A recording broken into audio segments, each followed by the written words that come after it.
ఉత్తరాంధ్రలో ప్రసిద్ధి చెందిన పద్మనాభ యుద్ధం జరిగి 230 ఏళ్లయింది. ఈ యుద్ధం 1794 జూలై 10న విశాఖపట్నం జిల్లా పద్మనాభం వద్ద జరిగింది. ఈ యుద్ధం మద్రాస్ గవర్నర్ జాన్ ఆండ్రూస్ తరపున వచ్చిన బ్రిటిష్ కల్నల్ పెందర్గాస్ట్ కు విజయనగర రాజులకు మధ్య జరిగింది. యుద్ధంలో చిన విజయరామరాజు మరణించాడు. యుద్ధ పర్యవసానంగా విజయనగరం పూర్తిగా బ్రిటిష్ పాలనలోకి వచ్చింది. యుద్ధానికి కారణాలు 1768 నాటికి గంజాం గిరిజన ప్రాంతంలో పర్లాకిమిడి, మొహిరి, గుంసూరు, ప్రతాపగిరి మొదలైన 20 మంది జమీందారులుండేవారు. వారి అధీనంలో 34 కోటలు, ఇంచుమించు 35,000 సైన్యం ఉండేది. వీరిలో ఎక్కువ మంది ఆంగ్లేయులపై తిరుగుబాటు చేశారు.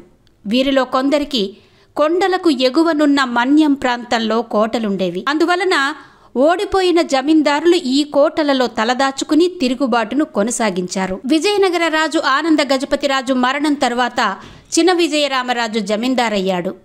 అతడు బాలుడు కావడం వలన సవతి తల్లి కుమారుడైన సీతారామరాజు దివానుగా నియమించబడ్డాడు.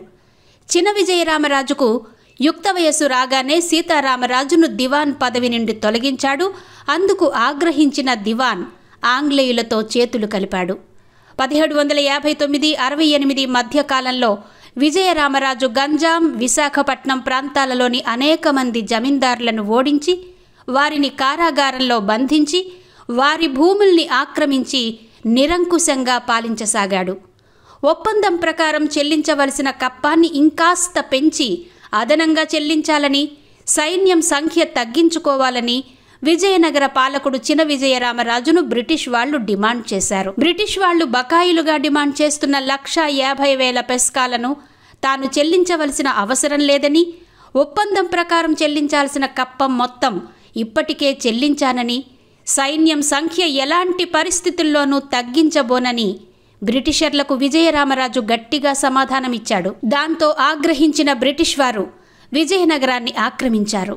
విజయనగరం నుంచి విజయరామరాజు పద్మనాభం ఊరికి మకాం మార్చాడు. Madras governor sir Charles Oakley తరపున కల్నల్ పెండర్గస్ట్ బ్రిటిష్ సైన్యానికి నాయకత్వం వహించాడు. పద్మనాభం వద్ద మకాం వేసిన చిన విజయరామరాజుపై దొంగ దెబ్బ తీయడానికి పథకం రచించాడు. అంతకుముందు కొండూరు యుద్ధంలో ఫ్రెంచి వారిని తుదముట్టించిన చరిత్ర సొంతం చేసుకున్న విజయనగర రాజులు అదే స్ఫూర్తితో బ్రిటిష్ వారిపై కూడా పోరుకు సిద్ధమయ్యారు.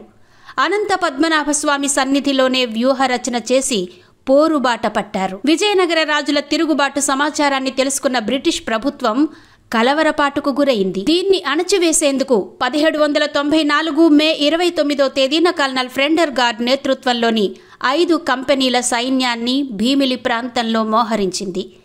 యుద్ధమో మద్రాస్ వెళ్లేందుకు సిద్ధమవడమో తేల్చుకోవాలన్న బ్రిటిష్ సైన్యం ఆదేశాలను విజయరామరాజు ధిక్కరించాడు. తన 4,000 సైన్యంతో పద్మనాభం వద్ద యుద్ధానికి సిద్ధమయ్యాడు.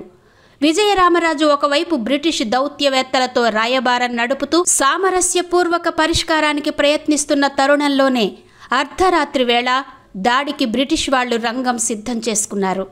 గాఢ నిద్రలో ఉన్న విజయనగర సైన్యంపై బ్రిటిష్ మూకలు దాడి చేసి భయభ్రాంతులకు గురిచేశారు.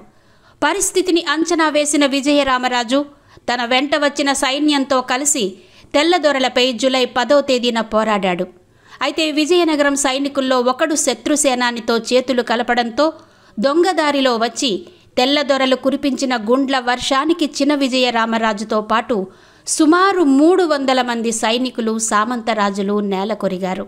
చిన విజయరామరాజు చనిపోయిన తరువాత అతని కుమారుడైన నారాయణబాబు మక్కువ ప్రాంతంలో తలదాచుకున్నాడు. అక్కడి కొండదొరలు, సర్దారులు అతనికి అండగా నిలిచారు. చివరికి అతడు బ్రిటిష్ వారికి 5 లక్షల పేష్కస్ చెల్లించడానికి అంగీకరించి రాజీ చేసుకున్నాడు.